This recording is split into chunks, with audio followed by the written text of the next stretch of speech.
Ok, boa tarde a todos. Vamos continuar a sessão da tarde do dia 8 de julho de 2020.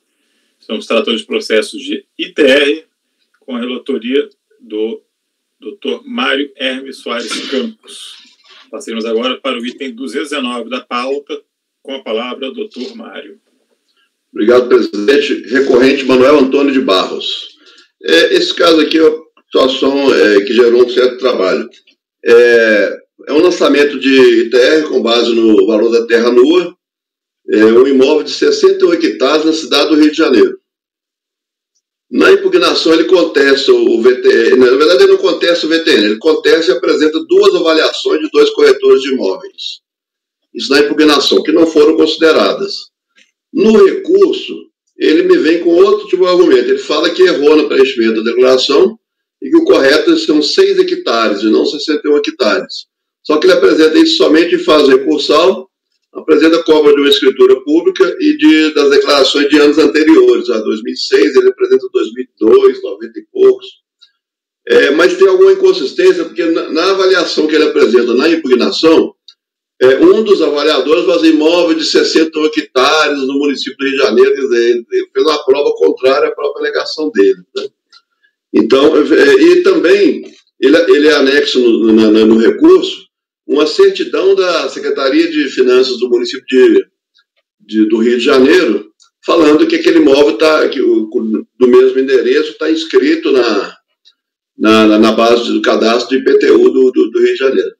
Então, vamos ler aqui, vamos ver o que está dado. Só fazer uma sugestão, porque até tem funcionado bem nos outros relatos, os colegas vêm adotando isso até que informalmente, né? Lógico, quando a gente se lembrar, o relatório, a gente poder fazer dessa maneira expositiva, assim, por via de um resumo, sem ler propriamente, e depois a gente já passa para o voto, aí sim, se houver uma necessidade de leitura, a gente vai para a leitura do voto. Porque geralmente a gente retoma no voto tudo que a gente falou no relatório, fazer os pontos importantes do relatório, até porque a gente tem que enfrentar, né? A gente faz um relato verbal da situação, né? Ao invés de relatar lendo, e aí no voto, havendo necessidade, evidentemente, aí fica bem à vontade o relator para ler o que considerar. Pode ser, Mário, aqui para a gente? Perfeito. Acho que fica tranquilo. O que outros colegas fizeram, acho que o Martim fez, a Ludmila mesmo fez, e vem funcionando, dá um pouquinho mais de celeridade, mas ao mesmo tempo fica bem claro para todo mundo, e inclusive para quem estiver assistindo o vídeo eventualmente. Então, ok. Deixa eu retornar a palavra então, Mário. Então eu começo ali no meio da segunda página. Foi interposta impugnação onde o autuado contesta o valor da terra nua arbitrado e anexa avaliações de dois corretores de imóveis, que entende refletir rigorosamente o valor de mercado do bem, que deveria ser o critério utilizado para o cálculo do imposto quanto do preenchimento de atos. Foi mantido o lançamento, o autuado interpôs recurso voluntário e não mais questiona diretamente o valor arbitrado pela autoridade lançadora, mas alega erro na DITR, apresentado quanto à área do imóvel, que seria de 6 hectares e não 61 hectares. Como elemento de prova, anexa cópia da DITR dos exercícios de 98, 2000, 2000 e 2003, assim como cópia do registro geral da escritura da matrícula 220 180A do nono registro de imóvel da capital do Rio de Janeiro, onde consta regido o terreno de 61.379 metros quadrados, localizado no endereço Estrada da Ilha, número 65, atual número 1232, que é o endereço do imóvel dele.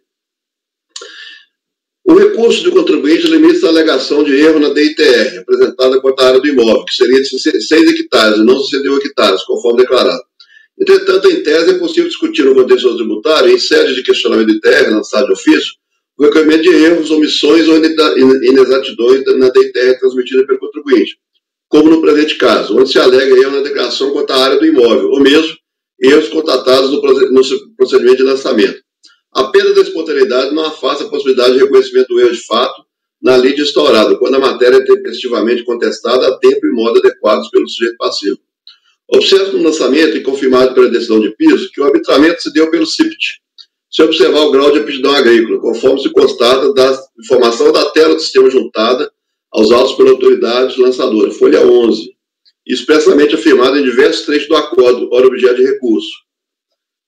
Conforme a jurisprudência desse Conselho Administrativo, não se admite o arbitramento com laço no VTN médio, sem considerar o grau de aptidão agrícola. Portanto, o arbitramento tinha que ser efetivado com base no VTN médio por aptidão agrícola, onde se avalia os preços médios por hectare de terras do município onde se localiza o imóvel. Aí eu continuo. Dessa forma, se o arbitramento pelo simples não toma por base o efetivo grau de aptidão agrícola do imóvel, o lançamento não deve sustentar. Nesse termo, eu voto por conhecer do recurso no mérito da área de provimento. Eu saí por uma outra linha. Eu tenho um pouco de dúvidas em relação a isso, tá, Mário? Até por conta, independentemente, até no meu entendimento pessoal, se você não pode dar um embargo, tá? Porque o contribuinte nem se tocou dessa situação dessa que o CIPT estava errado, isso aí do VTN, o contribuinte, ele chega assim, surgir especificamente contra o VTN, ou só fala que a área do imóvel está errado? A única coisa que ele fala é que a área do imóvel está errada? Na impugnação, ele questiona o VTN, apresenta duas avaliações de corretores de imóveis. Por isso que eu estou linkando com o recurso voluntário, ele chega a falar alguma coisa? Não, no recurso ele só alega a área do imóvel, é errada. Pois é, você está... Enfim, lógico, pode ter visão de que é uma tutela ampla do lançamento e tal. A possibilidade, eu acho defensável, mas eu acho um pouco complicado essa saída aí. Eu confesso o seguinte, o imóvel está registrado como o imóvel urbano, inclusive. Por isso que eu não entrei muito na discussão. De acordo com a certidão do município do Rio de Janeiro. O imóvel está registrado, desculpa, como? Não vi? Ele tem um cadastro na cidade do Rio de Janeiro de IPTU. Do cadastro de imóveis que seria para o IPTU do Rio de Janeiro. Pois é. E fora disso, seria, pela área do imóvel, seria isento também. Uhum.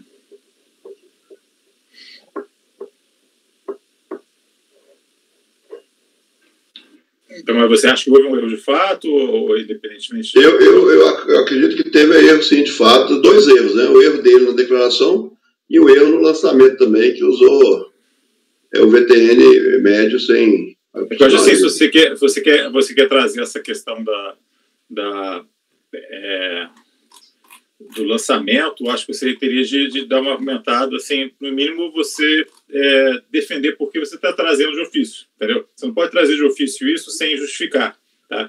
Quer dizer, você tem que ingressar naquela situação assim do tipo, não, sai desse caso aqui, sai para um outro caso qualquer, né? O contribuinte não alega nada e você descobre um defeito do lançamento e traz assim, então você tem que dizer por que você está trazendo isso aí de ofício, quer dizer, se você está achando que é matéria de ordem pública, que pode ser conhecida de ofício, você quer uma nulidade, eu acho que tem que dar essa tua... O que eu estou alegando no começo aqui, no começo do voto,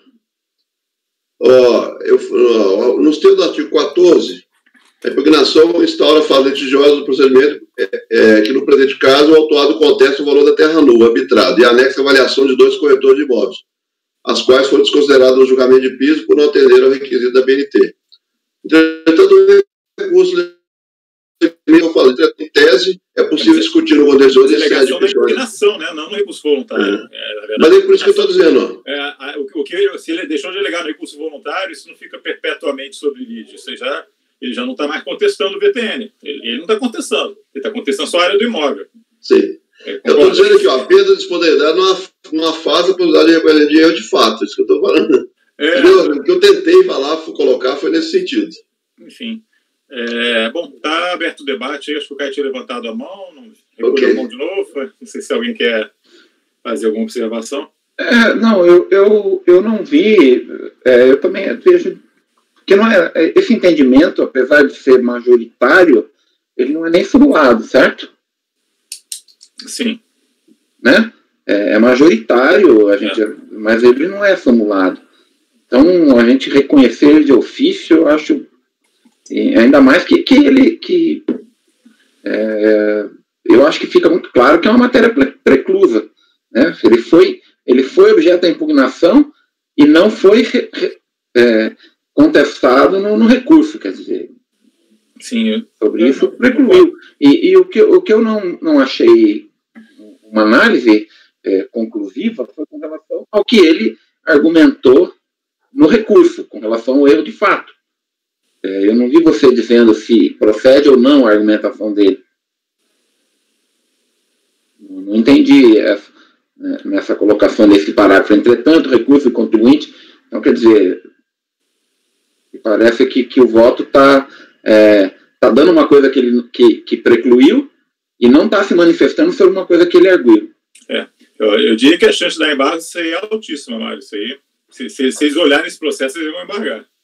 Porque você está fora do pedido, você quer julgar fora do pedido, tudo bem. Se é matéria de ordem pública, aí até vai. Mas não vejo aqui matéria de ordem pública. Você está usando um precedente que, como o Caio falou, que precedentes até consolidados, mas que não tem poder vinculante nenhum, entendimento. A gente aplica, mas não é súmula do CARF, não é nada.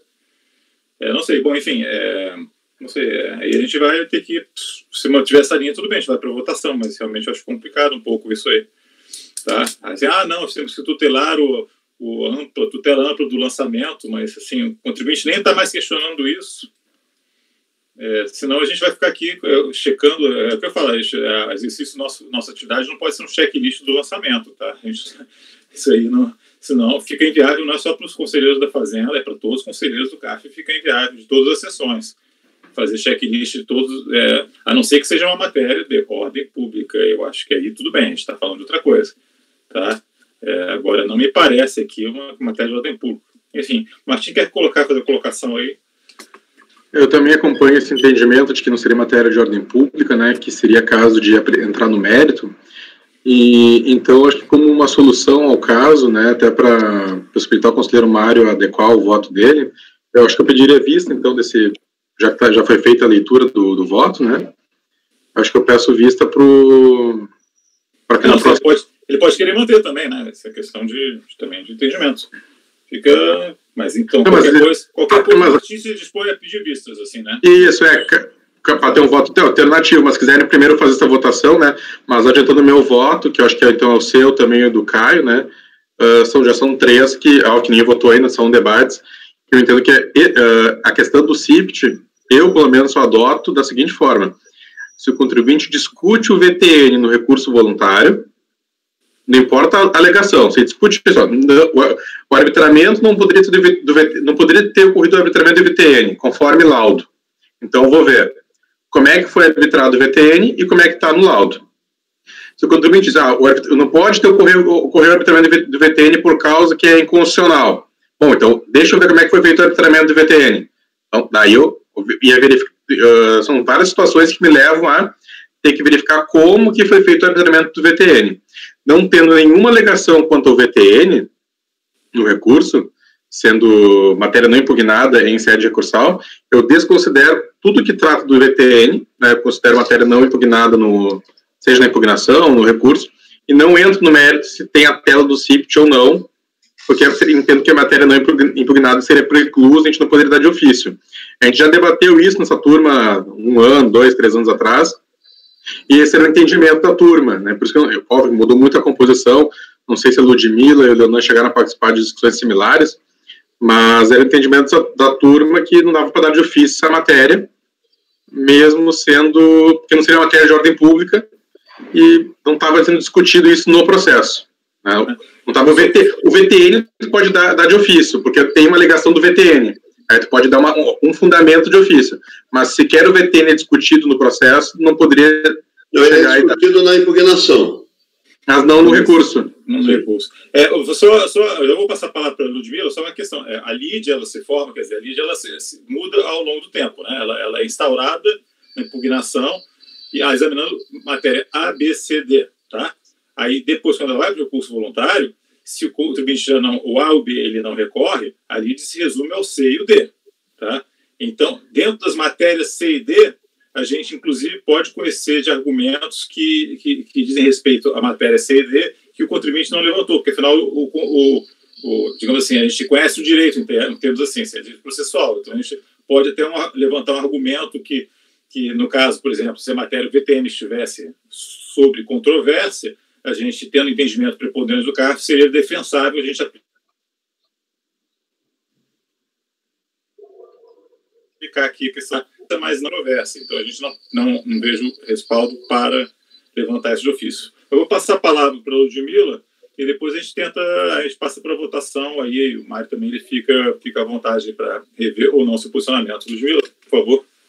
Não, só como vocês sabem que eu tenho, assim, eu tendo, né, a apreciar matérias de ordem pública até de ofício, eu não tenho grandes dificuldades em fazer isso, não. O meu problema, de fato, como o Martim colocou, é enquadrar isso como matéria de ordem pública, porque no momento, eu não consigo, sob nenhum ângulo, fazer esse enquadramento. Então, de fato, eu acho que a gente não poderia fazer essa apreciação. Não há nada que a gente possa, nem tangencialmente, falar que nós estamos apreciando essa questão do CIPT. Ok, obrigado. Doutor Mário, então vamos passar a votação, você mantém seu posicionamento? Eu fico na dúvida aqui o seguinte, eu poderia ter... fazer em duas etapas também não teria condição, né? Eu tinha feito um voto primeiro por não conhecer do recurso, justamente pelo fato dele não... E aí, se vencido o não conhecimento, que eu votaria nesse sentido, mas aí ficou invertido. Só o Caio pediu para a palavra ali. Caio, não sei se... uma questão, eu estou verificando os autos aqui, pode ser que eu simplesmente não tenha visto, porque é muito pouco tempo, né? Mas quem assina o recurso voluntário não é o Manuel, né? Você reparou isso, Mário? Não, é o seguinte, quem assinou a impugnação... Zélia Mendes é uma procuradora? Não, quem assinou inicialmente a procuração foi o filho dele, ele é falecido. Isso. Aí quem assinou o recurso é uma procuradora, quem deu a procuração foi a filha. Os dois são herdeiros. Tá. Esclarecido? Tá. Bom, Mário, assim, só para te dizer assim, não lógico que você tem poucas sessões aí no CARF, mas também não é anormal diante desse tipo de situação. Assim, a gente pediu uma vista, converter para a coletiva, converter para a coletiva até para o relator, de repente, revisitar, né? Isso é perfeitamente defensável, não tem problema nenhum, né? Agora, você realmente... A iniciativa é sua, né? Quer dizer, se você pode manter o voto, aí tem uma coletiva e, de repente, aí você voltar com o mesmo voto, confirmando suas convicções, ou então rever seu posicionamento. Você fica bem à vontade, tá? Isso é previsto, seja mentalmente, é bem tranquilo, fica à vontade. Se o Martim deu. Se for possível, eu tenho voto pronto. Oi? Se for possível, eu tenho voto pronto. Você tem outro voto? Outro encaminhamento? Aham. Então vamos prosseguir. Então, por favor. Você não disse isso, aí eu vou abordar a questão do CCDU. Não foi fácil isso, né? Um voto simples eu gastei 2 dias. Tem 5 versões, então. Então, prosseguindo, doutor. O recurso do contribuinte limite-se na alegação de erro na DITR, representado contra a área do imóvel, que seria de 6 hectares e não 60 hectares, conforme declarado. Entretanto, em tese, é possível discutir no contencioso, em sede de questionamento de DITR, lançado o reconhecimento de erros omissores na decisão da DITR, transmitido pelo contribuidor, onde se alega erro na declaração contra a área do imóvel, ou mesmo erros constatados no procedimento de lançamento, apenas considerado na fase de faculdade de reconhecimento de erro. Nessa linha, observa o lançamento e confirmado pela decisão de piso que o arbitramento se deu pelo CIP. Não, desculpa aqui. Mas seu voto está onde, Mário, para a gente acompanhar aqui a leitura? Deixa eu colocá-lo, só um minutinho. Coloca, por favor, que fica mais fácil. Tá. A gente fecha aqui, você coloca e quando tiver colocado, você... Ótimo. Tem que achar aqui. Eu vou salvar direto.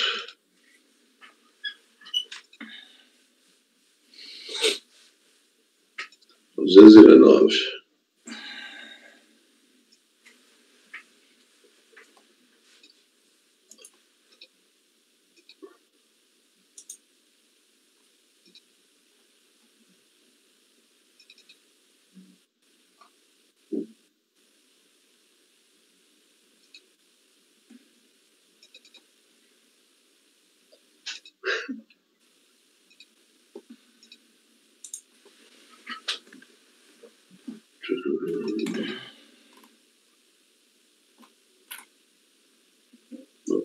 Agora eu vou mandar lá.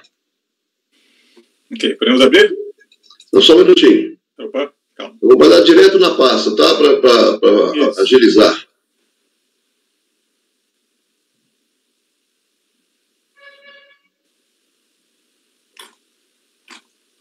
Pronto, está abrindo, ele já aparece. Ok, pode prosseguir. Esse é o voto 2. Sim, vamos lá. Então, eu estou aí no voto, né? Conforme relatado o recurso contra o limita a alegação do erro do ITR apresentado contra a área do imóvel, que seria de 6,1 hectares e não 61 hectares, conforme declarado. Entretanto, tais argumentos não foram apresentados no momento oportuno, ou seja, na apresentação da impugnação do lançamento, conforme preceitua o artigo 16 do decreto 72/2005, que rege o processo administrativo fiscal. No processo administrativo fiscal não se limita a apresentação de argumentos ou documentos com o propósito específico de afastar pontos, então, incontroversos, por não terem sido objeto de contestação na impugnação. Em tese, é possível discutir no contencioso tributário, em sede de questionamento do ITR na cidade de ofício, o reconhecimento de erros, omissões ou identidade na DITR, transmitida pelo contribuinte, como no presente caso, onde se alega erro na declaração quanto à área do imóvel.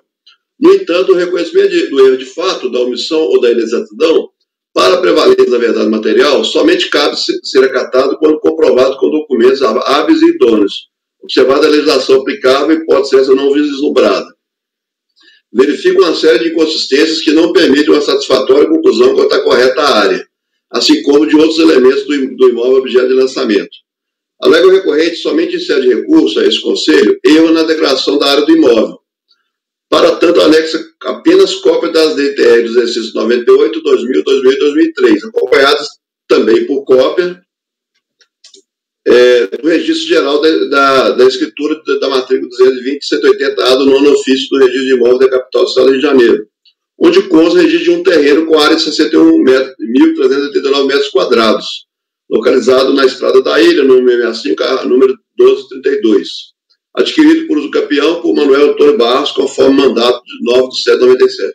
Tais documentos, em tese, poderiam corroborar a afirmação de erro no momento da declaração da área do imóvel. Entretanto, não foram apresentados durante o procedimento de auditoria fiscal e tampouco no momento da impugnação.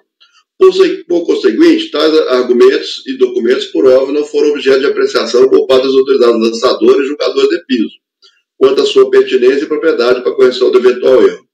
Por outro lado, temos nos autos o documento de folha 23, datado de 4/2 de 2009, intitulado Avaliação, apresentado pelo recorrente juntamente com sua impugnação, em que os signatários, Selva de Lima Joaquim Lopes, na localização e descrição do imóvel, afirma tratar-se de imóvel com área de 61 hectares, ou seja, a mesma área declarada pelo recorrente, e ora contestada, o que demonstra inconsistência da defesa apresentada. Segue a reprodução parcial da referida avaliação. Ainda nos autos, temos o documento de folha 22, também apresentado pelo recorrente no momento da impugnação, intitulado Certidão de Alimentos Cadastrais, pedido pela Coordenadoria do Imposto sobre Propriedade Predial e Territorial Urbana da Prefeitura do Rio de Janeiro, onde certifica o cadastro imobiliário de um imóvel aparentemente com as mesmas características do órgão objeto da autuação, o que implicaria na não incidência do ITR sobre o mesmo. Entretanto, nada também é alegado pelo autor a respeito de tal documento, tratando-se de mais uma inconsistência. Portanto, nenhuma das hipóteses de realização da preclusão, prevista no parágrafo 4º, da relativização, foi comprovada. Por outro lado, entendo que os elementos trazidos pelo recorrente somente na fase de recurso voluntário, cotejados com os demais documentos correlacionados aos autos, não são suficientes para a comprovação de eventual erro de fato incorrido pelo declarado no momento do preenchimento da ITR, o que implica no não conhecimento do presente recurso. Aí eu faço não obstante, pode o interessado, caso possua elementos de prova de fato e de direito quanto ao suposto erro de preenchimento da ITR, pleitear junto à administração tributária do seu domicílio a revisão de ofício do lançamento e tal, nos termos do artigo 52. Pelo exposto, voto pelo não conhecimento do recurso. Porque você disse que não conhece, mas analisa todo o documento, quer dizer, ficou uma coisa meio assim, sui generis. Na verdade, eu estou analisando para mostrar que não caberia nenhuma revisão de ofício, porque há inconsistência neles que não dá para segurar nada. Assim, essa questão aqui tem uma coisa curiosa, assim como carioca, né, embora radicado há muitos anos no Rio Grande do Sul, eu posso, essa área aqui, talvez algum de vocês conheçam também, Freguesia Guaratiba, lá para Guaratiba, essa zona oeste lá do Rio, já quase finalzinho do município, para lá da Barra da Tijuca, para lá do Rio de Bandeirantes, é uma zona assim que realmente as propriedades são maiores, né? E aqui também tem um detalhe aqui que então eu não duvido que essa área durante um tempo ela fosse considerada uma área rural e ter mudado o zoneamento do município, na medida que agora também pegar em 1950, Barra da Tijuca era zona rural. Tá? Barra da Tijuca, Recreio. Recreio, quando eu saí do Rio, não tinha quase, Recreio dos Bandeirantes, não tinha quase nenhuma construção. Hoje em dia está lotado de construção, isso 20, 30 anos atrás. Então pode ser que a prefeitura tenha mudado o próprio zoneamento, né, os critérios para enquadrar essa área que era uma área rural com uma área urbana. Acho extremamente provável, dada a situação dela aqui. Né? E, enfim, só vou falar só para a gente entender um pouquinho o que está acontecendo desse imóvel aqui. Agora, 61 hectares seriam 610 mil metros quadrados, que realmente é muita coisa. Tá? Me parece, deve ser 6,1 hectares, provavelmente. Acho que é a mesma área que encaixaria. Né? E aí, 6,1, ela tem o registro do imóvel com 661 mil metros quadrados, que equivale a 6,1 hectares. Pega a calculadora aí no Google, bota 6,1 hectares, dá mais ou menos essa 6,1 hectares, é aproximadamente 61 mil metros quadrados, que me parece seu imóvel, tá? Então, enfim, acho que tem alguns indícios aí que ele está afirmando que é 6,1. E que ele está afirmando 6,1 hectares, Estou só trazendo esses dados aí, tá? Me parece que tem, assim, essa documentação pode dar, talvez, dar margem aí. Entenderam? Quer dizer, 6,1 hectares equivale a 61 mil metros quadrados, tá? E aqui, isso é conversão numérica. Aproximadamente, né? E tem um arredondamento. Caio, por favor. Para suprir isso, basta que o voto analise apenas o não conhecimento da matéria, né? Não entre na análise da eventual revisão de ofício. É uma matéria preclusa. Ponto. Exatamente. Aí também pode ser analisado dessa maneira.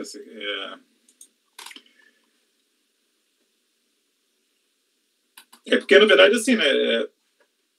Eu não sei, eu não examinei os autos, tá? Só estou usando assim, bem, não cheguei a olhar com esse processo aí o relator, mas eu diria assim que de uma maneira geral, eu tenho a tendência, se é um documento que prova cabalmente a situação, ainda que seja extemporâneo, eu relativizo um pouco essa questão da apresentação, lógico, não depois do recurso voluntário, né, mas até o recurso voluntário, mas se for um documento assim, cabal, né, eu acho que talvez não seja, isso também é uma verdade. Mas fica aberto ao debate aí, já falei bastante, fica os colegas aí refletirem e qualquer coisa a gente bota, se acompanha ou não. Tem alguma consideração? Senão a gente passa para a votação.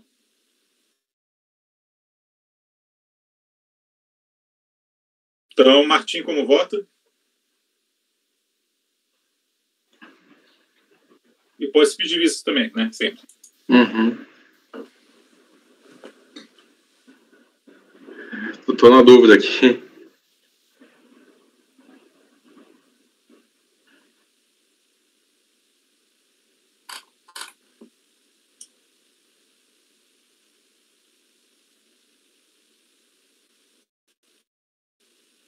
Eu vou acompanhar o relator para as conclusões. Ok. Doutor Ricardo? Eu acompanho o relator. Ludmila? Também acompanho. Caio? Acompanho o relator. Leonan? Acompanho. Juliano? Acompanho o relator, presidente. Eu vou acompanhar pelas conclusões também. Eu estou um pouco na dúvida que seria o caso de não conhecer, mas então, para ficar mais confortável, eu vou votar pelas conclusões. Então, ficou por unanimidade de votos, não conhecer o recurso e votaram pelas conclusões, conselheiro Martim, conselheiro Rony. Esse foi os 219, vamos passar aos 220, com a relatoria também do Dr. Hermes.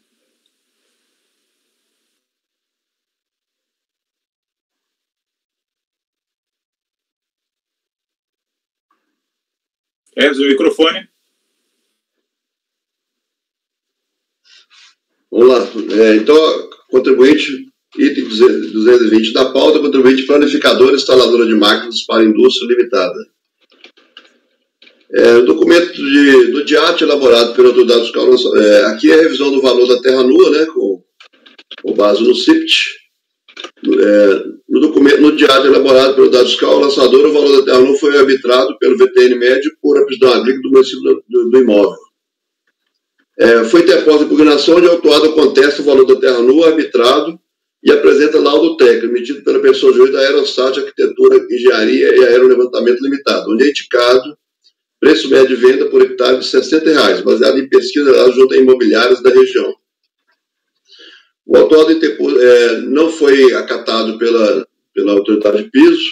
O autuado interpôs recurso voluntário, onde contesta o valor da terra nua arbitrado pelos mesmos fundamentos articulados na impugnação e remetendo ao mesmo laudo técnico, emitido pela pessoa jurídica da Aerostat. Incide, apesar o imóvel, e ele alega, inclusive, incide, apesar da significativa metragem, o imóvel da recorrente não possui qualquer valor comercial. Passo para o voto, presidente. Antes da análise do mérito, cumpre esclarecer que é vedado ao julgador administrativo negar a vigência à norma jurídica por motivo de alegada ilegalidade, de lei ou inconstitucionalidade. A questão de vícios, que ele falou de nulidades também, dizendo que não apresenta vícios insanáveis. Decisões judiciais que ele traz também, eu estou refutando, dizendo que não são vinculantes, né?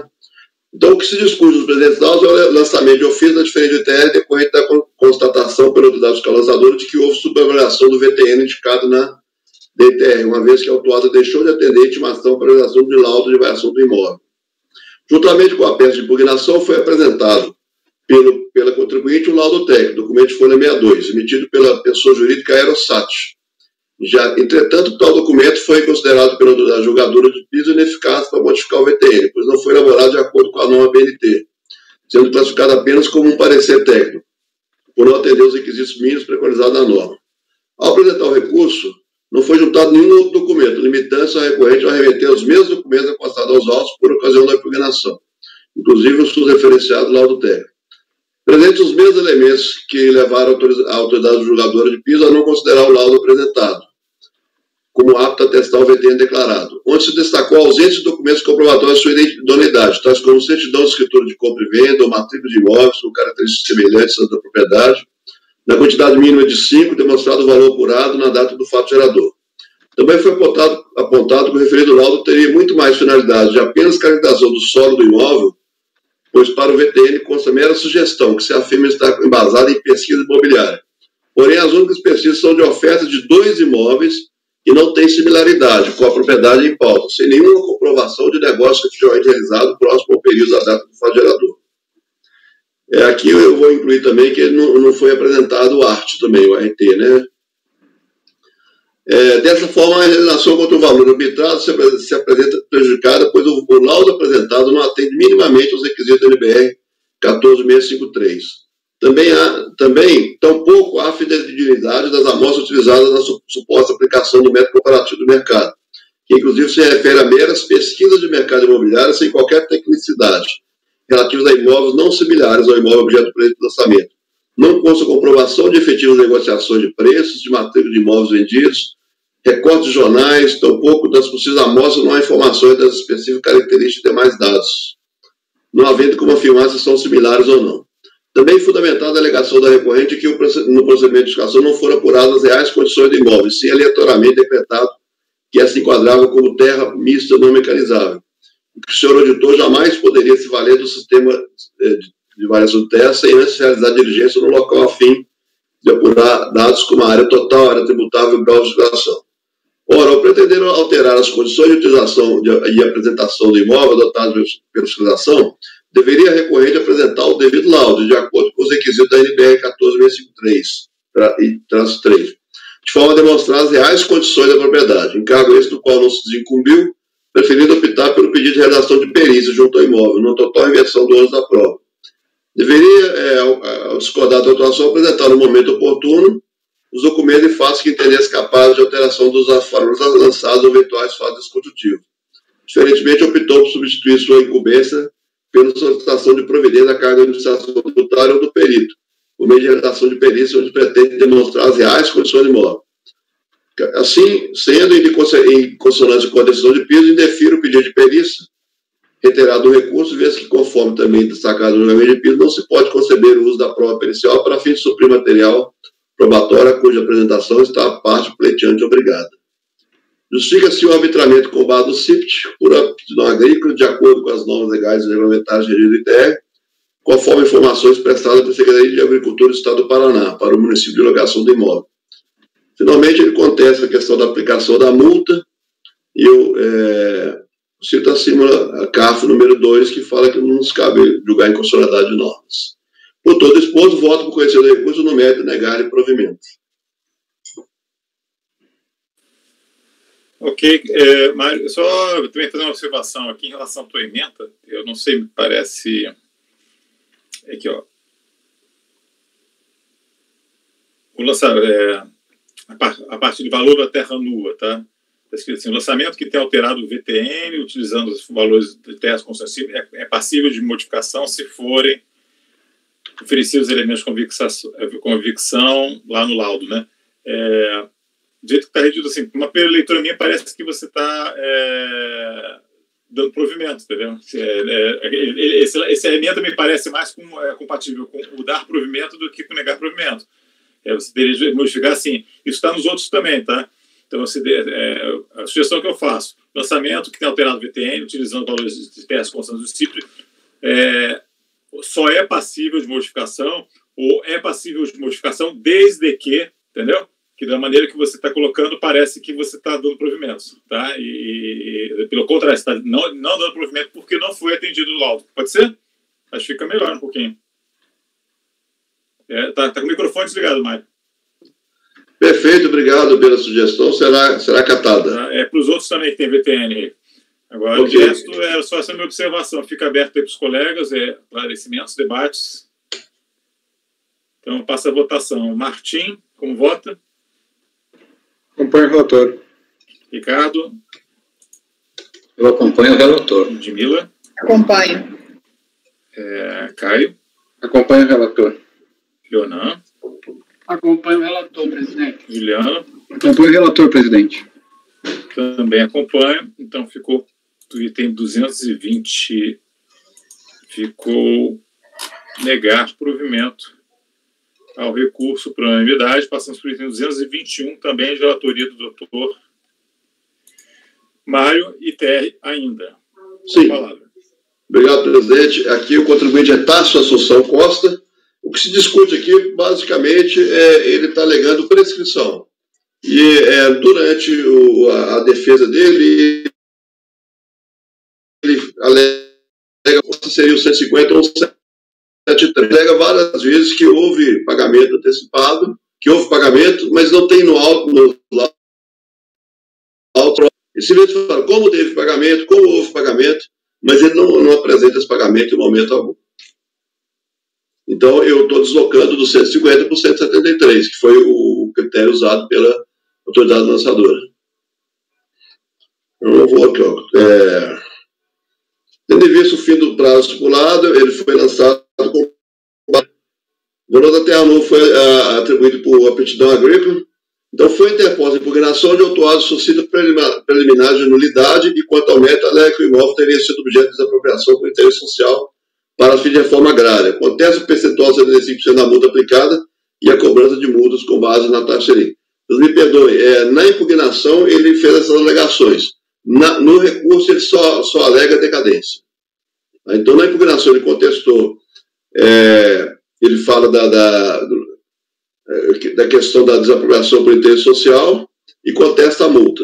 Mas no recurso ele só alega decadência do direito de lançamento. Eu vou ler um pouquinho, então, da impugnação aqui, para não só negar a informação, né? Propõe pela legitimidade passiva do senhor Tássio Assunção Costa por não ser parte legítima, para figurar no polo passivo, desde que seu falecimento ocorreu no 7/12. Tudo bem. Escolhe sobre o princípio da ampla defesa. Registra que não conseguiu, com a devida certeza, realizar a conferência dos cálculos. Entende que a notificação deve ser cancelada em razão dos evidentes equívocos que cesseiam o direito de defesa, somente no que se refere ao cálculo do montante devido. No mérito, superadas as preliminares, apenas como hipótese argumentativa, acentua que o lançamento não pode estar eis que o imóvel foi desapropriado em ação de desapropriação por interesse social para fins de reforma agrária. Diz que em 19 de setembro de 2005, o INCRA ajuizou essa ação referente à parte do imóvel, denominado Fazenda Velha e Cerradão, com área de 2.300 hectares, de 12 hectares, incluindo nessa área a Fazenda Ponte Alta, que é o imóvel do presente processo. Portanto, incabível a cobrança de terra de imóvel que não é de sua propriedade, tendo em vista a desapropriação ocorrida nos autos do processo de 2005. Ressalta que o referido processo foi concedido medida liminar em 16 de 8 de 2005, questiona a multa, e agora eu passo já para a análise, que isso aí é refutado também durante o julgamento de piso. O contribuinte em impugnação alega não deter mais a propriedade do bem, perdida em ação de desapropriação por interesse social. A desapropriação referida pelo contribuinte formalizou-se por meio do processo judicial citado aí, tendo como autor o INCRA, com objeto a desapropriação parcial da Fazenda Velha e Cerradão, possuindo a área de 4.600. A Fazenda Velha e Cerrado teve desapropriado em 19 de julho a parcela de 2.300 hectares, sendo que desses, 1.022, segundo o contribuinte, seriam da Fazenda Ponte Alta. De todo exposto, conclui-se que a Fazenda Ponte Alta, com 1.022 hectares de área pendente no CAFI, não se confunde com a Fazenda Velha, visto que possui 711 hectares de área e matrícula distinta, 3282, no registro imobiliário, não fazendo parte, então, dos imóveis apropriados na ação. Destaca que o fato de qual a infração baseou-se nas informações cadastrais constantes da base de dados da RFEB. Foi mantido o lançamento, então, considerou que não era o mesmo imóvel. O autor interpôs recurso voluntário, onde se limita a arguir que o crédito tributário estaria extinto devido ao Instituto da Decadência. Por se tratar de matéria de ordem pública, deveria ter sido reconhecido de ofício, mesmo que não abordado em sua impugnação. Requer assim que esse Conselho analise a questão e julgue procedente o recurso determinando a anulação do lançamento. Aqui eu vou ler o argumento dele para mostrar essa questão do deslocamento. A opção pela via recursal é pela constatação de que o crédito tributário se encontra extinto pela decadência. Ainda que o tema não tenha sido abordado na instância administrativa, traz de matéria de ordem pública que deveria, inclusive, ter sido conhecido de ofício.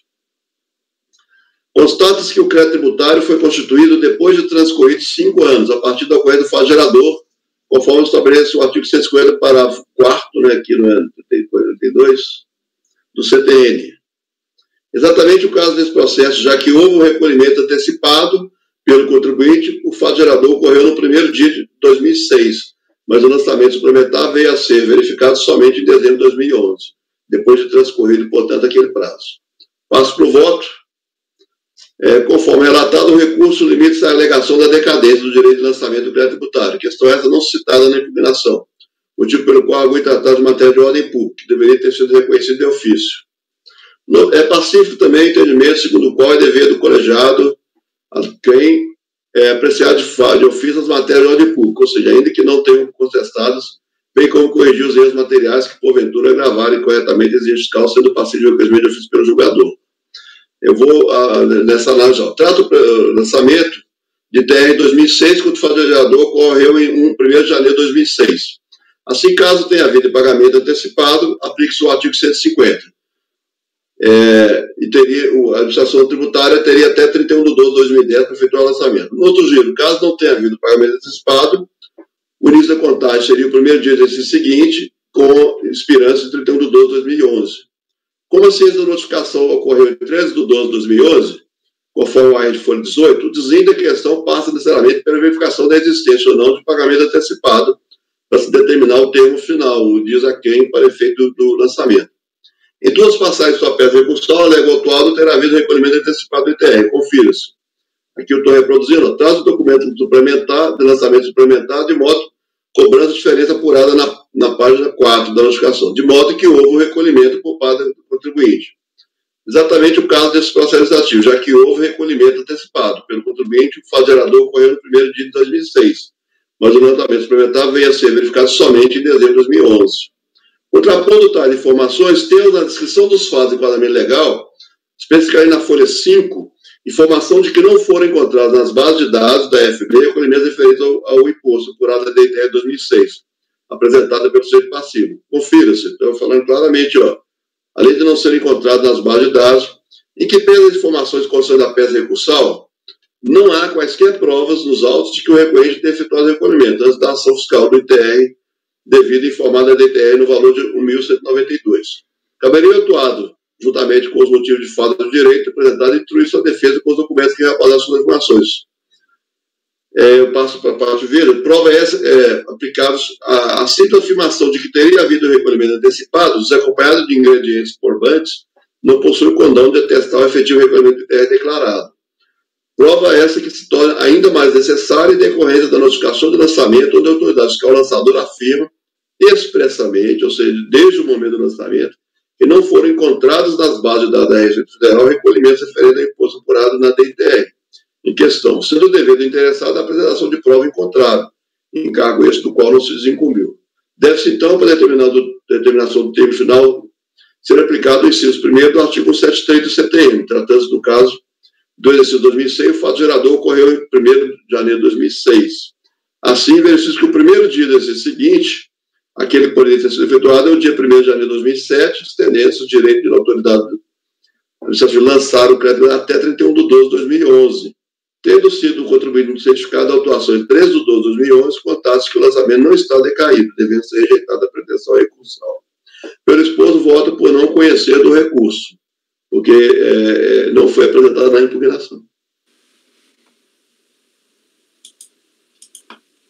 Obrigado, Mário.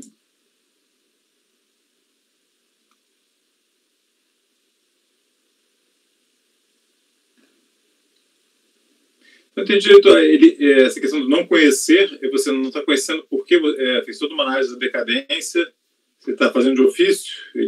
É porque na impugnação ele não alegou decadência, então ele está inovando no recurso. Mas ele inova falando, isso aí tem que ser matéria de ordem pública, então tem que ser analisada de ofício pela autoridade julgadora. Ele alega já matéria que seria questão de direito que deveria ser analisada. Ele fala assim, tem que ser analisada, mas ele não apresentou na impugnação. Então, você está conhecendo. Se ele poderia alegar isso em qualquer momento, porque para as matérias de ordem pública não vai operar preclusão. Então, se é assim, você está negando o provimento ao recurso. Exato. É uma outra forma de enxergar, concordo. Não é questão da preclusão, né? Na verdade, ela pode ser suscitada a qualquer momento.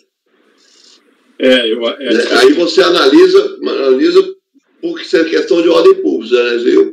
De ofício. É mais ou menos isso, você está analisando de ofício, não ele foi suscitada.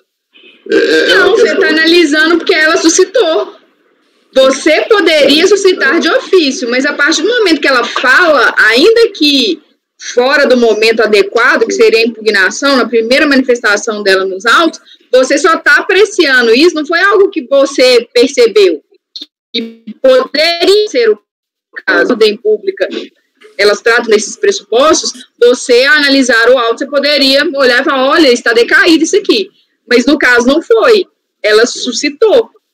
Se todos concordarem, não é questão de honra para mim. Eu posso conhecer do recurso e negar provimento. De honra. Posso conhecer do recurso e negar provimento, se acharam que esse seria o melhor encaminhamento.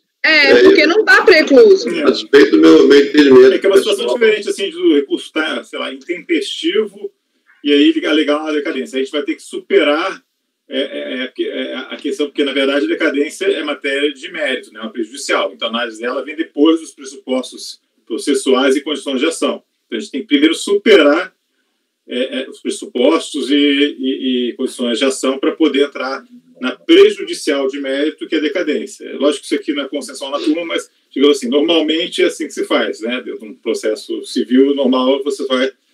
questão é isso. Então, assim, na verdade, aí mas no caso, não tem... Ele entrou tempestivamente, não tem nenhuma condição de ação ou pressuposto processual que não foi atendido, e a matéria que ele está suscitando, como o Ludmila falou, é uma matéria que não preclui. Uma vez que você adentra superados as condições da ação e os pressupostos, ele pode alegar, ainda que seja só em sede recursal. Não vejo problema nenhum, mas não sei se alguém quer fazer alguma manifestação adicional. Mas eu também acho que as colocações da Ludmila estão corretas. Acho que seria de acordo com a Ludmila? negar provimento ao recurso, no caso. Ok, então voto pelo esposo, voto por conhecer do recurso no mérito, negar-lhe provimento. Vou falar negar provimento. Obrigado, Ludmila. Martim, como voto? Acompanho o relator com a modificação. Ricardo? Acompanho o relator. Ludmila? Também acompanho. Caio? Acompanho o relator. Leonardo? Acompanho o relator. Juliano? Acompanho o relator, presidente. Eu também acompanho, então ficou negar provimento ao recurso. Vamos passar para 222, também ITR, e também de relatoria do doutor Mário. Obrigado, presidente. Esse caso é o caso que nós discutimos hoje mais cedo. Essa questão da desapropriação em momento anterior ao lançamento. Tá? Então, eu vou passar as informações aqui, os acompanham, que foi bem parecido, né? E eu encaminhei, por isso que eu votei contrário naquele outro também, que é mais ou menos. Então, o contribuinte, após o regulamento intimado, não comprovou, por meio do laudo, o valor da terra nua. Na intimação, ele foi informado que seria feito o arbitramento com base no CIPT. Foi interposta impugnação onde a autuada alega a invasão do imóvel. Vou pegar aqui a data primeiro, gente, por favor. Exercício 2006, né, com o lançamento. Então, onde a autuada alega a invasão do imóvel objeto do lançamento por integrantes do MST em 15 de abril de 2002, ensejando o ajustamento de ação de reintegração de posse com pedido liminar, que foi concedida, mas não cumprida, sendo posteriormente firmado acordo entre a contribuinte e o INCRA em 16 de março de 2006, cuja portaria de 7 de 4 de 2006 foi publicada no Diário Oficial 18 de 4 de 2006, e ressaltou que a propriedade plena, embora a interessada não possuía desde a invasão de 2002, isso aí ela está falando, tá? Foi transmitida ao INCRA na referida data da homologação do acordo. Então, isso é a alegação da contribuinte que a propriedade plena, embora não possuía desde a invasão de 2002, foi transmitida ao INCRA na referida data da homologação do acordo. Complementa que, ainda que a transferência perante o cartório registral tenha ocorrido em 13 de março de 2008, a emissão da posse pelo INCRA se deu em 18 de 4 de 2006. Deste modo, não mais era proprietário do imóvel tributado, muito menos tinha posse desde 2006, de modo a afastar o fato gerador do terreno no referido ano, de forma total ou parcial no seu legislação pertinente. Foi mantido o lançamento, o acordo trata exatamente disso. A desobrigação do imóvel após a ocorrer do fato gerador do terreno não tem o codão de desconstruir a obrigação tributária. E não contestou o VTN. Tá? O autuado interpôs recurso voluntário onde reitera as alegações articuladas na impugnação. Quanto à invasão do imóvel, objeto de lançamento por integrante do MST em 15 de 4 de 2002, cita o jurisprudente do STJ que entende aplicar a situação objeto do presente lide e requer o cancelamento do lançamento. Deixa eu ver se tem dados aqui.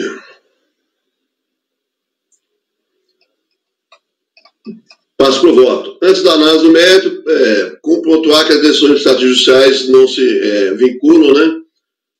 Conforme relatado, o recurso do contribuinte baseia-se na argumentação de sua ilegitimidade passiva, em decorrer da invasão do imóvel, objeto de lançamento por integrantes do MST em 15 de abril de 2002, e posterior emissão na posse pelo INCRA em 18 de 4 de 2006, com a transferência pelo cartório registral em 13 de 3 de 2008. Trato precisamente relativo ao ITR de 2006, quanto o fato gerador ocorreu em 1º de janeiro de 2006. Consta das folhas 23 e 24 dos autos, publicação no Diário Oficial do dia 18 de 4, da portaria 39, que ratifica o acordo firmado em juízo dos autos da ação de ampliação número 2006, relativo ao imóvel rural objeto do presente procedimento, denominado Fazenda Santa Fé, localizado no município de Uberlândia, Minas Gerais. O acordo judicial foi celebrado em audiência de conciliação, realizada em 16 de março de 2006, perante a 12ª Vara Federal da Justiça de Minas Gerais. Abaixo reproduzo, exceto da referida portaria 39.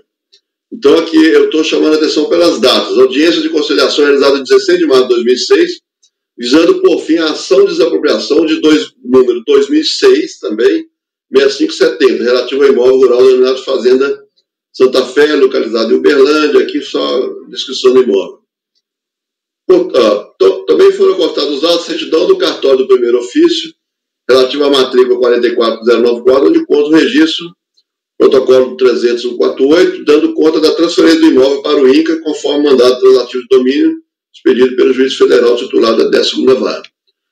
Os documentos assim reportados dão conta de que o autuado somente repassou a posse do domínio do imóvel rural ao INCRA em 18 de 4 de 2006, conforme a publicação da portaria que ratificou o ato relativo à audiência de conciliação realizada perante a 12ª Vara. Audiência essa que visava por fim a ação de desapropriação, ação essa iniciada em 22 de 2 de 2006. Determina o artigo 1º da Lei 9393, né, que o ITR tem como federador a propriedade, o domínio útil ou posse em 1º de janeiro de cada ano de imóvel com natureza localizado fora da área urbana. Complementa o parágrafo 1º do mesmo artigo que o imposto incide inclusive sobre imóvel declarado de interesse social para fins de reforma agrária, enquanto não transferida a propriedade, exceto se houver emissão prévia da posse. Nesse mesmo sentido, temos comandos do artigo 2º do regulamento do ITR.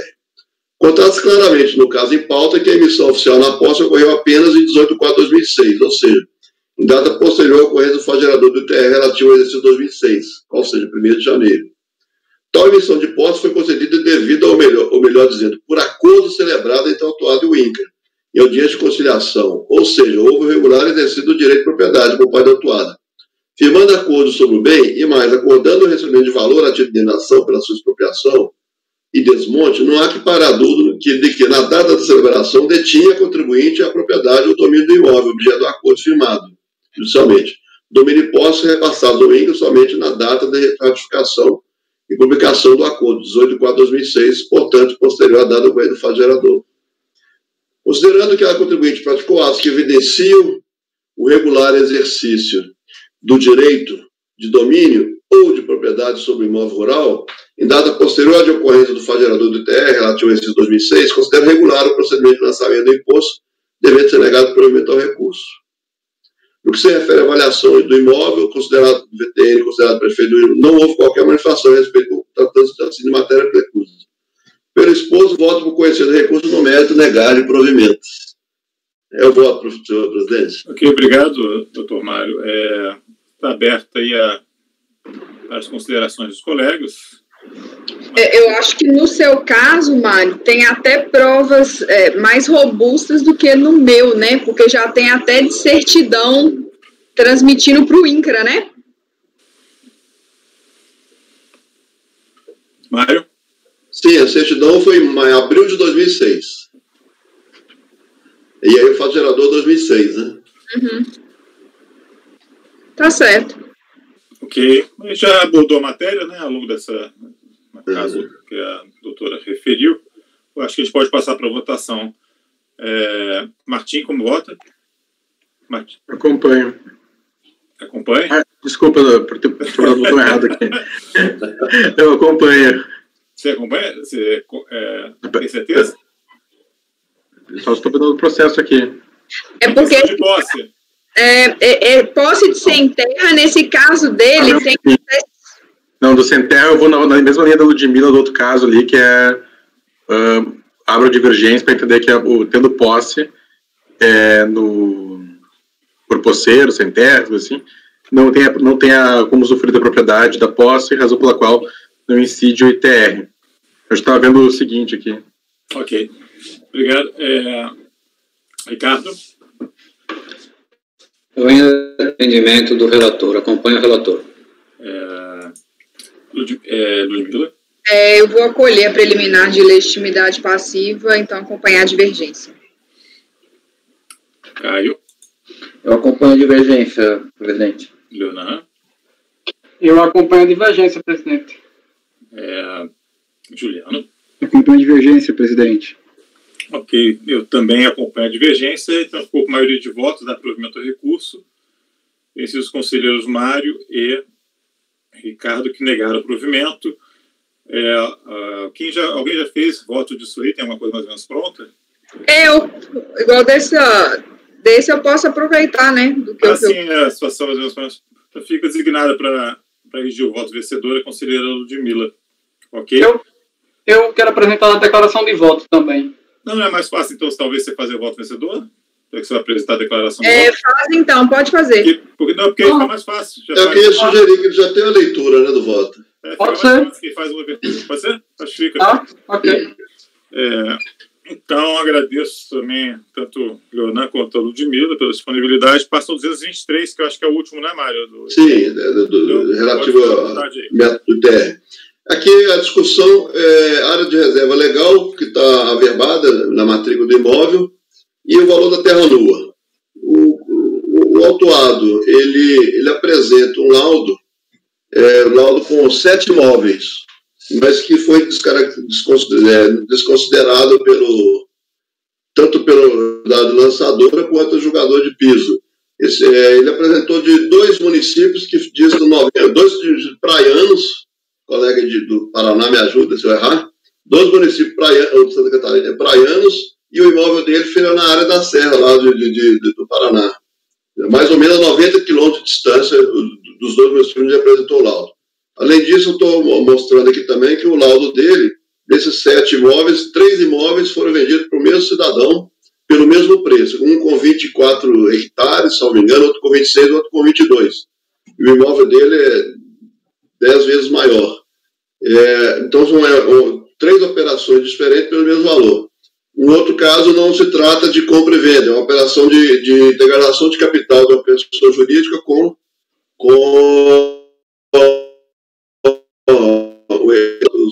os valores que ele nos move no registro cartorial. Então, isso vai fazer uma preleção, né? Então, nos laudos da avaliação plenária foram consideradas divergências que levaram à sua desconsideração. São 2 exercícios, tá? Em ambos os exercícios, eu contribuí de forma 160 hectares da área total do imóvel, como não tributável, para ser classificado como área de preservação permanente. O contribuinte procede à entrega de laudos, técnicos e de avaliação da terra nua referente ao TR 2005 e 6, solicitando fossem consideradas na presente revisão as áreas de preservação permanente e áreas de pastagem demonstradas no laudo técnico apresentado. Além do exposto, o contribuinte ressalta que a área de 160 hectares formada de preservação permanente foram informadas de forma incorreta. Eu vou seguindo aqui, que essa parte é mais tranquila, né? Foi procedida a glosa da área de reserva legal devido à não preservação doada e ao lançamento de ofício da diferença do imposto de acordo com o CIPT e os dados da área total e área tributável. O VTN médio foi com base Santa Catarina, se perdoe, eu falei Paraná, né? Levantamento da Secretaria do Estado de Santa Catarina relativo ao município de localização do imóvel, que é Antonina, exercício 2005 e 6.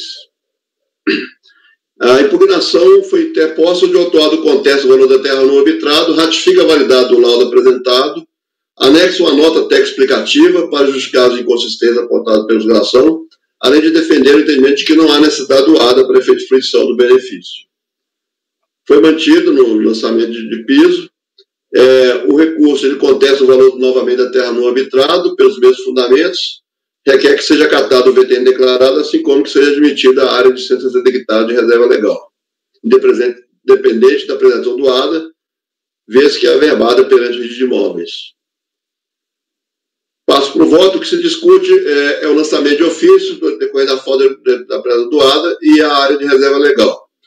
O motivo da glosa pelo dado fiscalizador foi devido à não apresentação doada, no caso da reserva legal. Conforme a documentação constada aos autos, em consonância com as afirmações da lançadora e julgadora, dúvidas não pairam quanto à existência dos 160 hectares da área de reserva legal no imóvel objeto do presente lançamento. Também é certo que há a devida averbação da referida reserva na matrícula do imóvel, a qual já foi efetivada na matrícula R10656, número 6298, ou seja, antes da ocorrência dos fatos geradores da presente exigência tributária, que foi em abril de 98. Na situação nacional, temos que, com a efetiva averbação da área na matrícula do imóvel, em 8 de abril de 98, ou seja, em data anterior à data da ocorrência dos fatos geradores, 2005 e 6, o que seja observância do referido evento sumunado devendo ser excluído do lançamento da área de reserva legal correspondente a 160 hectares do imóvel objeto do lançamento. Valor da terra nua. Ainda na fase de procedimento, foram apontados pelo contribuinte foram apresentados os laudos de avaliação de folhas 22, 87 e 91, 66. Laudos esses onde, segundo a fiscalização, foram constatadas divergências que levaram à sua desconsideração para o fim de revisão do lançamento do ITR, no que se refere à determinação do VTN. Visando sanear as inconsistências apontadas pela fiscalização, o autuado apresentou a nota explicativa de folhas 207 e 11, chegando inclusive a se afirmar em tal nota que Deu-se especial atenção no estudo rigoroso no tratamento das amostras mencionadas de números 4, 5 e 7, pois os valores mencionados na escritura estão extremamente abaixo da realidade do mercado regional para imóveis semelhantes, conforme é o caso. Também no julgamento de piso foram apontados inconscientes nos laudos apresentados, conforme se constata do seguinte excerto.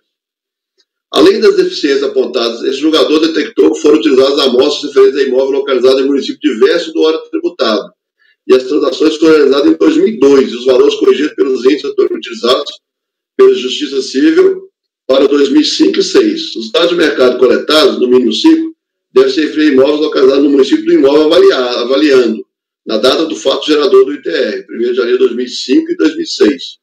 Ao invés de trazer os autos ao nosso aplicativo, o interessado deveria ter apresentado novo laudo de avaliação nos modos exigidos no termo de intimação fiscal, a fim de suprir as deficiências apontadas. Ao apresentar o recurso sobre a análise, não foi juntado nenhum outro documento, limitando o recorrente a remeter aos mesmos documentos apostados aos autos por ocasião da impugnação.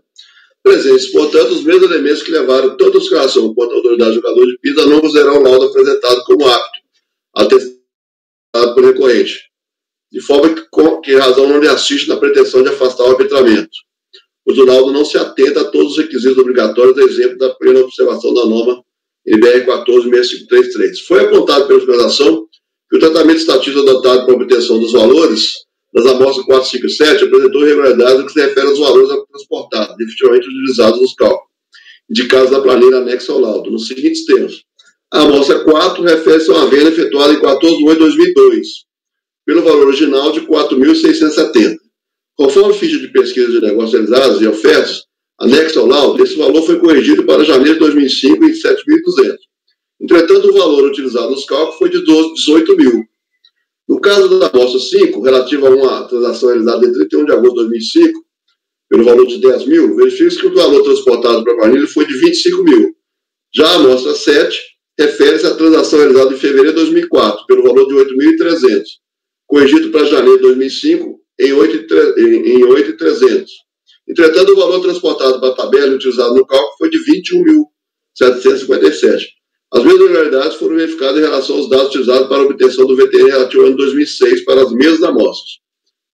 Visando justificar tais distorções, a autuada apresenta a nota técnica explicativa, onde o próprio engenheiro técnico responsável aponta sérias deficiências do laudo apresentado, no momento que afirma que as amostras de número 4, 5 e 7 apresentam valores extremamente abaixo da realidade do mercado regional para imóveis semelhantes. Confira-se. Eu estou destacando o negrito. Ainda deu-se especial atenção no estudo rigoroso no tratamento das amostras 4, 5 e 7, pois os valores mencionados na escritura estão extremamente abaixo da realidade do mercado regional para imóveis semelhantes, conforme é o caso. Tendo em vista que os valores de transação foram extremamente abaixo da realidade do mercado, fez-se o arredondamento da média do índice encontrado. Após a determinada análise, verifica que o laudo de fato não contém o pleno requisito da NBR 14.653, especialmente que se refere à apuração de dados de mercado, ofertas, negociações e opiniões, referente a pelo menos 5 imóveis rurais com o seu posterior tratamento estatístico, regressão linear, de forma a apurar o valor da terra nua do imóvel a preço de 1º de janeiro do exercício de discussão. Foi destacado no julgamento de piso que foram utilizadas amostras referentes a imóveis localizados em município diverso daquele onde localizado o imóvel. Verificando as planilhas de escrituras, constando os anexos relativos às amostras de ambos os laudos, verifica que 4 amostras refere-se a imóveis do município de Guaratuba e 3 do município de Matinhos. Foi apresentada uma única amostra oriunda de Antonina, cidade de localização do imóvel. Também se verifica que as amostras apresentadas são as mesmas, tanto para o laudo de 2005 quanto para o laudo de 2006, relativo a 2006, sendo que todos os valores foram simplesmente extraídos do registro geral de imóveis dos municípios. Ou seja, não foi evidenciado qualquer outra forma de apuração de efetivos dados de mercado. Quanto às operações imobiliárias, a amostra 1, 2, 3 refere-se a imóveis de 24 hectares, 26 hectares e 20 hectares, tendo sido adquiridos por um mesmo proprietário em datas aproximadas pelo mesmo valor de registro, R$ 9.000. Outra questão desabonadora é o fato de que a amostra 7 refere-se à operação de integralização de capital, não à operação de compra e venda. No que se refere às áreas dos imóveis das amostras, o de maior área não chega a 20% da área do imóvel objeto da autuação, sendo que das 7 amostras, 5 possuem área menor do que 10% daquele, de forma que não apresentam características similares à propriedade avaliada. A norma BNT preceitua ser necessário, no mínimo, 3 dados de mercado, situação não comprovada, devem ser efetivamente utilizados. Situação não comprovada do presente caso que se baseou nos registros imobiliários. Complementando com relação à coleta de dados, com relação do laudo, note que os requisitos exigidos no item 7.4 da NBR não foram atendidos, mesmo que não se comprovou ter buscado dados de mercado com atributos mais semelhantes possíveis aos do bem avaliado, inclusive cotado do imóvel. Não diversificou as fontes de informações, não identificou e descreveu as características relevantes dos dados, como também não consta do laudo informações sobre a situação mercadológica com dados do mercado relativo à oferta e tempo de exposição da oferta. Dessa forma, a realização do valor arbitrado se apresenta prejudicada, vez que não comprova a fidedignidade das amostras utilizadas após a aplicação do método comparativo. Também não deve ser recolhida a alegação do recorrente que o próprio imóvel teria sido objeto de negociação por 2 vezes, em períodos subsequentes ao da autuação, os valores menores do que aqueles considerados para efeito do lançamento. Afirma que transações comerciais do próprio imóvel em questão, vendido em julho de 2007 por R$400 mil, novamente em agosto de 2008 por R$400 mil, foram acatados pela Fazenda Pública Municipal, mediante a cobrança do ITBI pelo valor declarado da compra e venda do imóvel, tendo, portanto, sido corroborados os valores apresentados. Ao ser intimado a apresentar documentos comprovados do VTN declarado, de fato, é oportunizada a possibilidade de se valer de avaliação efetuada pelas fazendas públicas estaduais e municipais. Entretanto, na própria intimação é esclarecido que devem também ser apresentados os métodos de avaliação e as fontes pesquisadas, que levaram à convicção do valor atribuído ao imóvel, sendo que tais documentos devem comprovar o VTN na data de 1º de janeiro de 2005 e 2006, a preço de mercado. Fica claro que não foi atendido qualquer desses requisitos, limitando-se o recorrente a apresentar tais alegações, mesmo porque refere-se a operações realizadas em exercícios subsequentes à da atuação, que, por certo, não se prestariam a aferir preços de mercados pretéritos. Justifica, sim, o arbitramento com base no CIFT por aplicar agrícolas de acordo com as normas legais e regulamentares da GCR, conforme informações prestadas pela Secretaria de Agricultura do Estado do Paraná, aqui em Santa Catarina. Eu vou corrigir. Um xizão aqui. Mário, desculpe. Sim. Você está se referindo só a municípios do Estado do Paraná. Antonina também é Estado do Paraná. Então é Paraná mesmo, né? É, tudo Paraná aqui. Ok, obrigado. É porque é tanto imóvel que a gente começa a misturar. Desculpa aí, gente. Para a deslocação do imóvel, mas o que consta lá é realmente da Agricultura do Paraná. Por todo expôs, voto por conhecer do recurso no mérito da área parcial projeto para reconhecer a área de reserva legal, averbada anteriormente ao corrente dos fatos geradores, correspondente a 160 hectares. Ok. Eu estava esperando o doutor Caio fazer o apontamento que já era esperado. Só vi Morretes, Antonina, Guaratuba. Isso aí, o mundo virou de ponta abaixo, isso aí fica no Paraná tudo. Mas o veraneiro dos curitibanos. Agora, então, alguém tem alguma observação? Então, eu vou passar a votação. Martim? Eu acompanho o relator. Ricardo? Acompanho o relator. Ludmila? Também. Caio? Acompanho. Leonan? Acompanho. Juliano? Acompanho o relator, presidente. Eu também acompanho. Então fica dar provimento parcial ao recurso para reconhecer os 160 hectares de reserva legal. Agradeço ao doutor Mário e passo a palavra de imediato ao Ricardo. A gente não deve fechar hoje a pauta, né? Mas vamos ficar bem, tá? Na programação. Então, a não ser que sejam muito fáceis os processos que venham a ser na sequência, nós vamos fazer com a devida cuidado de qualquer maneira. Então, com a palavra, Ricardo, pode começar. São 3 processos, 220, o tema agora é pessoa física, pauta temática, puxando a pessoa física. Temos 3 processos do mesmo recorrente, Antônio Ferreira da Silveira, todos com o relator Ricardo, que se quiser mudar alguma coisa à ordem da pauta, só nos noticie, por favor, com a palavra. Seria necessário, na verdade interessante, mudar a ordem da pauta e começar pelo 226 do senhor Antônio Ferreira. Pois 226 é no calendário 2006, 225 é no calendário 2007, 224 é no calendário 2008. Eles são idênticos. Bem, isso aqui está sendo lançado imposto de renda suplementar. Houve omissão de rendimentos recebidos de pessoa jurídica.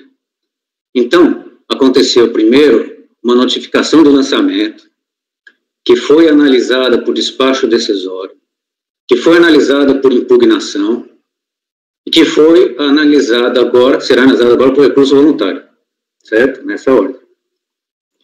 Quanto ao relatório, esse eu posso esclarecer da seguinte forma, embora haja algumas questões de fato, é o seguinte, o senhor Antônio Ferreira Silveira, ele é advogado. Foram certificadas em DIF pela Prefeitura Municipal de São Bernardo do Campo rendimentos para o ano de 2006. A alegação, e foi lançado, então, imposto suplementar do ano de 2006. A alegação do senhor Antônio, na verdade, do doutor Antônio, ele diz o quê? Que levantou depósitos judiciais. O que teria ocorrido em 2006 foi um depósito judicial elaborado pela Prefeitura de Bernardo. Aí ele diz que levantou o depósito em 2007. Portanto, só poderia lançar na declaração de 2008. Seria nulo, segundo o agora recorrente, um lançamento em 2006, porque em 2006 foi feito um depósito judicial. O fato é que ele fala assim, eu levantei o depósito judicial, só que o depósito judicial não era dele, era de quem ele representava, que era uma ação de desapropriação, se questionava o valor, ok?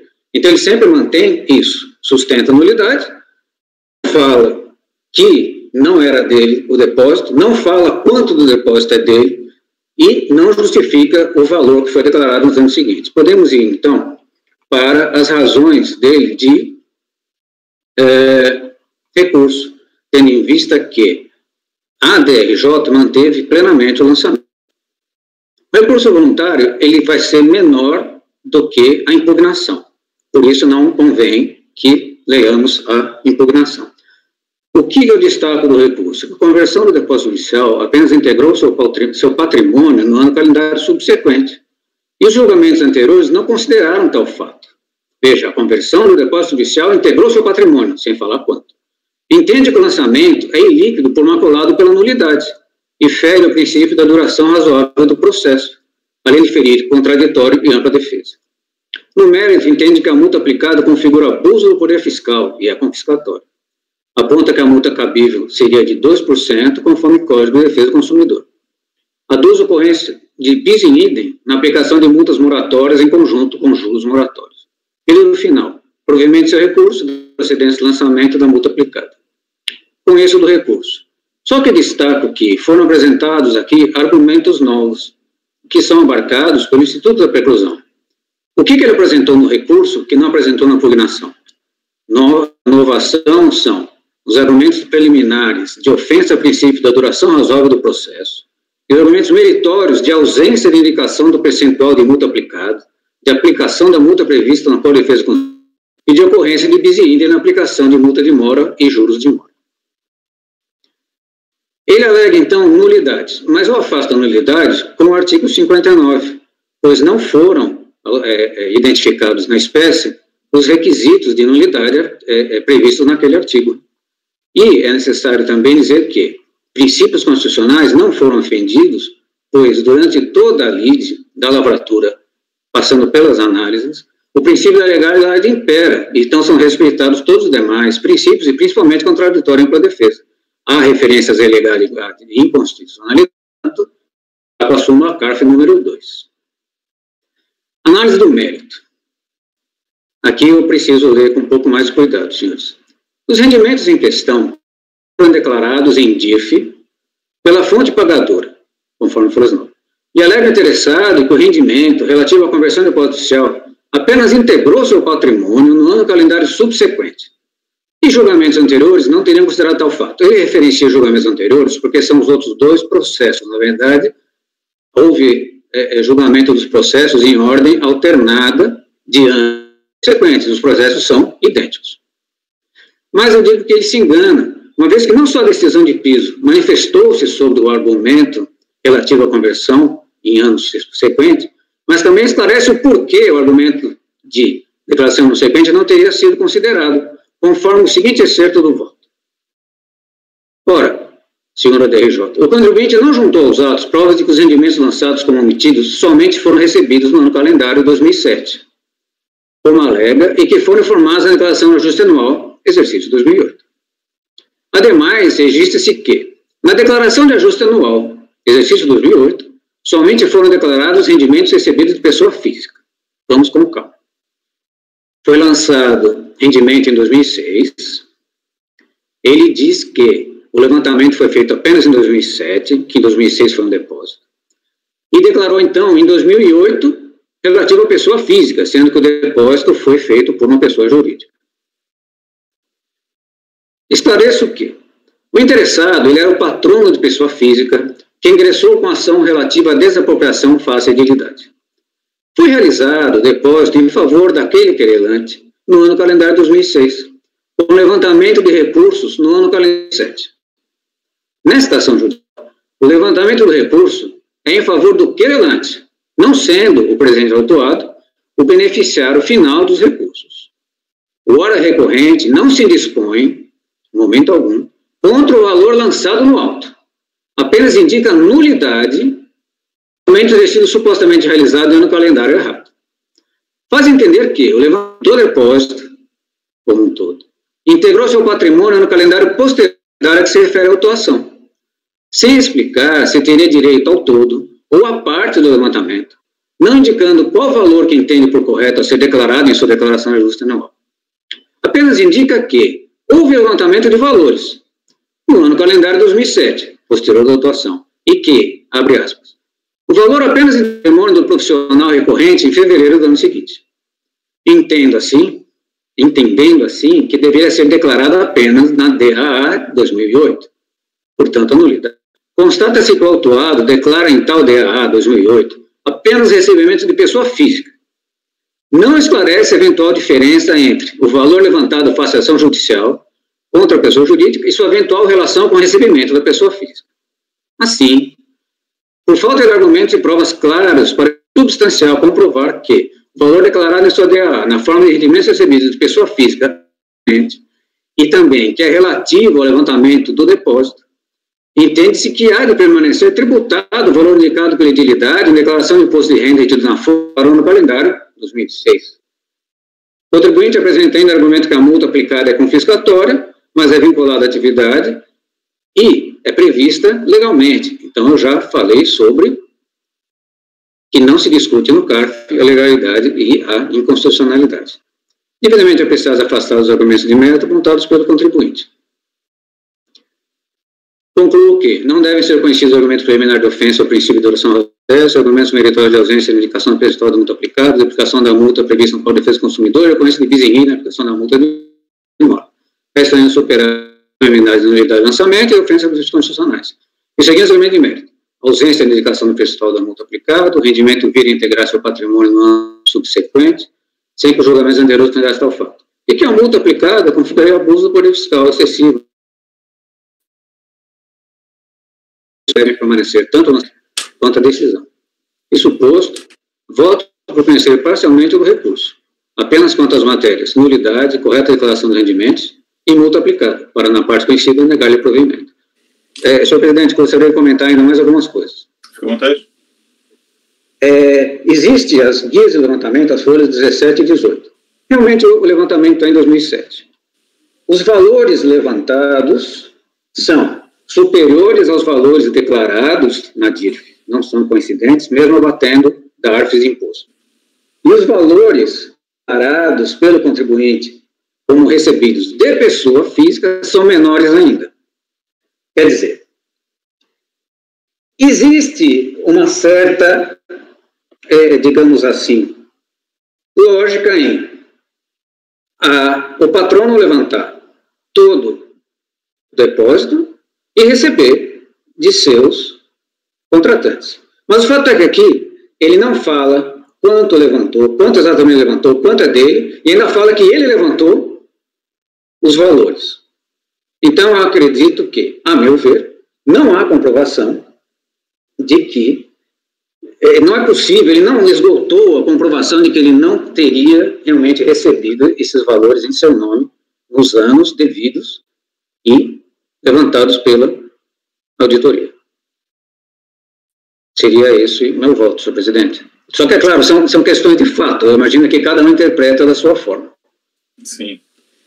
Eu vou abrir o debate para as colocações dos colegas. Se não tiver dúvidas, eu vou passar a votação. Então, doutor Mário, como voto? Acompanho o relator, presidente. Martim? Também vou acompanhar o relator. Eu acompanho também. Camila? Caio? Acompanho o relator. Leonan? Acompanho o relator. Juliano? Acompanho o relator, presidente. Também vou acompanhar. Então, ficou por unanimidade de votos, conhecer parte do recurso, apenas quanto às matérias de nulidade, correta declaração dos rendimentos de multa aplicada, para a parte conhecida, negar e provimento. Na sequência, então, Ricardo, qual seria o próximo? Ligar o microfone, por favor.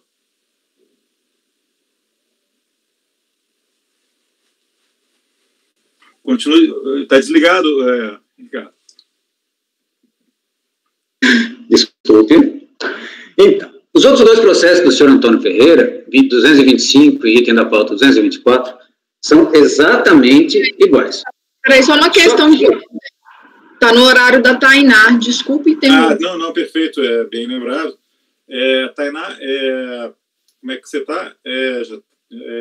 Acho que você encerrar a gravação e a gente continua aqui, pode ser? Ok.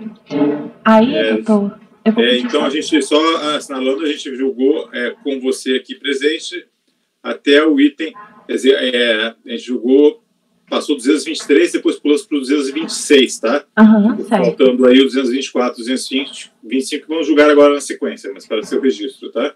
Tá, ok. E daí para diante vai ser da sequência da pauta, 224, 225, os que eventualmente forem julgados, vão ficar